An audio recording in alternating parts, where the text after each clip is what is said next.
आपको सम्मानित करने का निर्णय लिया है। ऐसे नन्ही पांडे जी का अभिनंदन होगा और उनके अभिनंदन के लिए लाल चक्रधर सिंह का गगन जी का नाम चंद्रधर सिंह गगन जी का नाम गगन छोड़ने गए हैं, तो फिर कोई भी गगन माने तो गगन की छाया में आपका माला खूब माला लीजिए, माला कमी नहीं, माला पहनाइए। और ऐसे लोगों का अभिनंदन मंचों पर, बहुत सारे मंचों पर होना चाहिए। और हम चाहेंगे कि एक जनपद में आप बहुत सारी पुस्तकों के संपादन करें और एक अच्छा नाम अर्जित करें। अभिनंदन पांडे जी, आपका सत अभिनंदन। बनन जोरदार तालियां भाई। ऐसे युवाओं का हमें आगे बढ़ाना चाहिए, क्योंकि उनसे देश को, समाज से बहुत कुछ मिल सकता है। और आज इस प्रांगण में स्वतंत्र मंडल ने अगर आपका चुनाव किया है, आपकी संस्कृति की है, तो निश्चित रूप से आपके अंदर पात्रता होगी। और मैं आशा करता हूँ भविष्य में आप इसी तरीके से साहित्य की सेवा करते रहेंगे। एक अंतिम क्षण के साक्षी हैं हम लोग। जोरदार तालियां एक बार और इसके बाद डॉक्टर जयराम मोहल्लेत जी, जिनके बारे में जितना कहा जाए उतने कम है। आपकी उपस्थिति भी अपने आप में बहुत महत्वपूर्ण, और आपके सम्मान का दायित्व पुनीत जी के ऊपर है। और आप थोड़ा सा भरे हृदय से, गदगद भाव से, रत्न ही है और इनका सम्मान करने का आपको अवसर मिला, ये बहुत महत्वपूर्ण बात है। भाग्यशाली हैं आप भी, मंच भी और सारे लोग। और ये देखिए, रत्न जी का सम्मान होता हुआ उतनी विनम्रता, उतनी सरलता, ऐसे अद्भुत।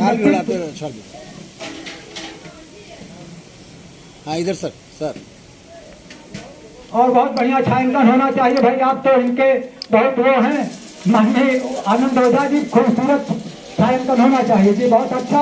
और उसी क्रम में हमारे बीच में यज्ञ नारायण सिंह अज्ञेय जी हैं, और उनके सम्मान के लिए जिनका नाम लिखा गया है पत्रक में, वो है आनंद मोहन ओझा जी। आप छायांकन को थोड़ा सा विराम दें, हम ले रहे हैं और आप इनके सम्मान, आप आइए, इनको कहीं भी कर दीजिए, लेकिन इनको बहुत विशिष्ट स्थान दीजिए। मालाओं की कमी नहीं है। और ऐसे आइए आप, ये भी सम्मान पत्र भी, और आप मुस्कुराएंगे, खूबसूरती आपकी और बढ़ेगी। हाँ उधर देखिए आप, हाँ तभी तो मजा आएगा। और इस तरीके से और इसी क्रम में बहुत विलंब से आए हमारे बीच में विराजमान है ताजपुर के कुंवर साहब कमलेश सिंह जी। आप भी आइए, आपका भी मंच आयोजक मंडल द्वारा आपका भी अभिनंदन जी। स्वागतम स्वागतम स्वागतम। और ये सम्मान का कार्यक्रम होता है। कवि जो अपनी कविता पाठ कर देते हैं, कई वो निकल जाते हैं, बच्चों को सुनते नहीं है। सबसे छोटा हूँ, त्रुटि होगी, अवश्य होगी, होनी भी चाहिए। आप सब बहुत बड़े हैं। मैंने पहले ही कहा था कि मैं बहुत छोटा सा दीपक हूँ साहित्य का, आप लोग सूर्य हैं। तो जहाँ त्रुटि हो आप बच्चा समझ के माफ करेंगे। एक बार तालियां बजा दें, मेरी हौसला अफजाई कर दें। मैं ये हुआ, धन्यवाद। जब भी हम परेशान होते हैं तो हम ऊपर की तरफ देखते हैं, ईश्वर को याद करते हैं, अल्लाह को याद करते हैं। मैं मंदिर नहीं जाता। साइंस का विद्यार्थी रहा तो मुझे लगता है सब कुछ ना कुछ गैस का गोला है, तो मैं भी परेशान होता होऊंगा, लाजमी है। तो हर परेशानी में सबने आसमां की तरफ देखा, हर परेशानी में सबने आसमां की तरफ देखा। मैं नास्तिक था, मैं क्या करता, मैंने माँ की तरफ देखा कि बिन फूलों के उपवन जैसा, बिन बूंदों के सावन जैसा, माँ तेरे बिन घर लगता है, बिन तुलसी के आंगन जैसा, बिन तुलसी के आंगन जैसा, बिन तुलसी के आंगन जैसा। कि बिना बुनियाद के दीवारों दर में जान नहीं होती, बिना बुनियाद के दीवारों दर में जान नहीं होती। जरा उनसे भी पूछो जिनके घर में माँ नहीं होती। महफिल में, अकेले में, जहां के सारे मेले में, दुआएं माँ की तेरे संग कहां कहां नहीं होती, कहां कहां नहीं होती। जब बात माँ की ही छिड़ी है और ये पारिवारिक एक माहौल था यहाँ पर, पिता के लिए, माँ के लिए और रिश्तों के लिए ये कार्यक्रम था, तो मुझे लगा कि मैं शुरुआत माँ से ही करूं। तो ईश्वर से भी बढ़कर जो दर्जा है वो माँ का है। तो मैं चंद पंक्तियां पढ़ूंगा, एक बार तालियां बजाएं और जुड़िएगा मेरे साथ। कि ना होता ज्यादा तो थोड़ा भी कम नहीं होता। दो ही चीज है दुनिया में, कम या ज्यादा, काला या गोरा, छोटा या बड़ा, बीच में कुछ नहीं है। तो ना होता ज्यादा तो थोड़ा भी कम नहीं होता। जिंदगानी में कोई पेचोखम नहीं होता। न होता ज्यादा तो थोड़ा भी कम नहीं होता। जिंदगानी में कोई पेचोखम नहीं होता। मेरी तकदीर मेरी माँ ने गर लिखी होती। मेरी तकदीर मेरी माँ ने गर लिखी होती। मेरे नसीब में कोई भी कम नहीं होता। मेरे नसीब में कोई भी गम नहीं होता। बढ़िया है, बहुत। मानव संघर्ष का नाम है। भगवान श्री राम भी जब मानव बनकर आए तो पूरे जीवन संघर्ष किया। टूटना नहीं चाहिए। और मानव क्यों नहीं टूटता है और क्यों नहीं टूटना चाहिए? हवा का झोंका था बरगद उखाड़ता कैसे। जरा सी परेशानी इंसान को नहीं तोड़ सकती। कि हवा का झोंका था बरगद उखाड़ता कैसे।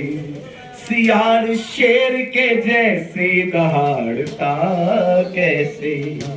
सियार शेर के जैसे दहाड़ता कैसे।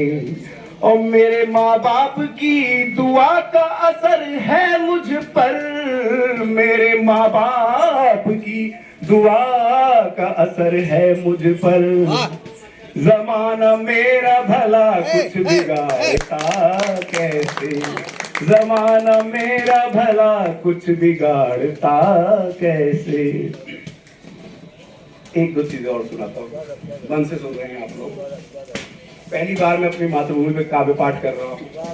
मैंने विदेश में भी काव्य पाठ किया।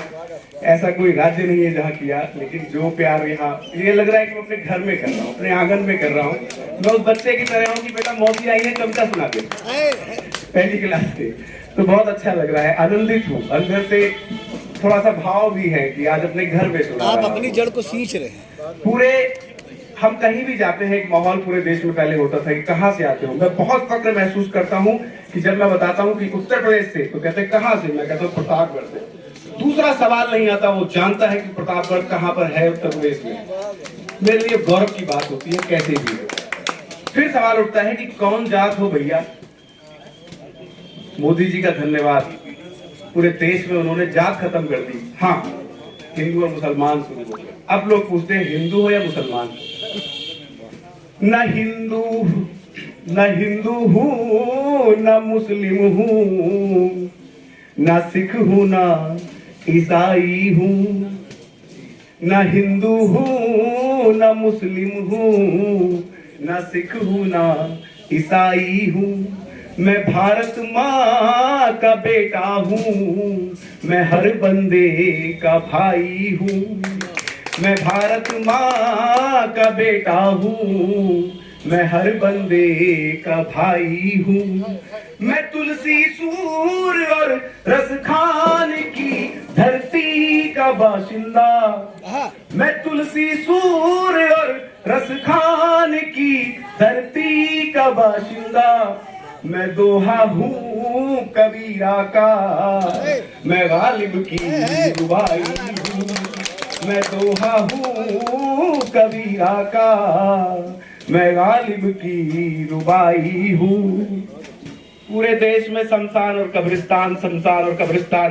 तब लिखता हूँ कि मैं सांसों की सलाखों को हाँ जिस दिन तोड़ कर जाऊं, मैं मतलब की इस दुनिया से कभी मुंह मोड़ कर जाऊं, मैं सांसों की सलाखों को हाँ जिस दिन तोड़ कर जाऊं, मैं मतलब की इस दुनिया से कभी मुंह मोड़ कर जाऊं।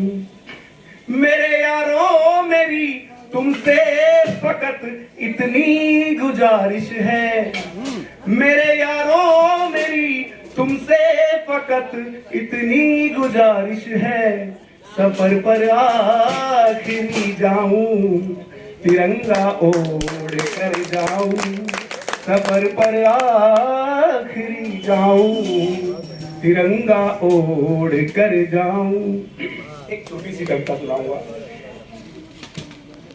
सुनाना कुछ और था, लेकिन जब हम गांव से पढ़ लिख कर शहर में जाते हैं ना 2 रोटी खाने के लिए, कमाने के लिए, तो गांव जब आते हैं हम लोग 600 रुपए की जीन्स और 150-200 रुपए की टी शर्ट तो लोग परदेसी बता देते हैं।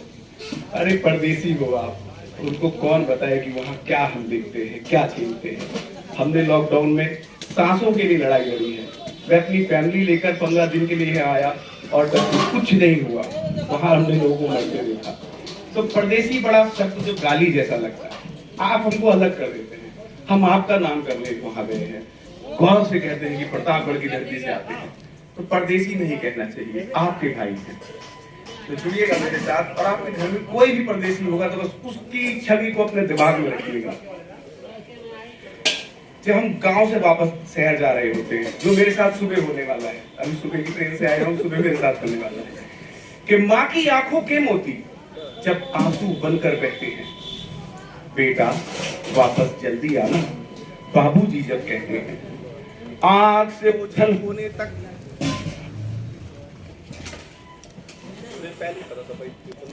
कि माँ की आंखों के मोती जब आंसू बनकर बहते हैं, बेटा वापस जल्दी आना, बाबूजी जब कहते हैं, आंख से ओझल होने तक जब बहना हाथ हिलाती है, भैया की हल्की सी थपकी उम्मीदें बंधवाती है, तब लगता है परदेसी बन जाना कितना मुश्किल है, और पथराई आंखों में अश्क छिपाना कितना मुश्किल है, पथराई आंखों में अश्क छिपाना कितना मुश्किल है। कच्ची सच्ची पगडंडी से गांव के कच्चे रास्ते, कच्ची सच्ची पगडंडी से काली सड़कों तक जाना, कच्ची सच्ची पगडंडी से काली सड़कों तक जाना, एक अफसर बेटे का अपने बूढ़े बाप से कतराना। जब मैं कोट पैंट पहनकर निकलता हूँ और मेरे पिता या मेरा कोई गांव का आदमी धोती कुर्ते में दिख जाएगा तो मुझे कार रोक के पैर छूने में शर्म आएगी। उस शहर में, उस शहर की संस्कृति को हम झेलते हैं कि कच्ची सच्ची पगडंडी से काली सड़कों तक जाना, एक अफसर बेटे का अपने बूढ़े बाप से कतराना। एक चिड़िया जब अपने बच्चे को उड़ना सिखलाती है, बच्चा जब उड़ जाता है वो तन्हा ही रह जाती है, तब लगता है उड़ना नहीं उड़ाना कितना मुश्किल है, तब लगता है उड़ना नहीं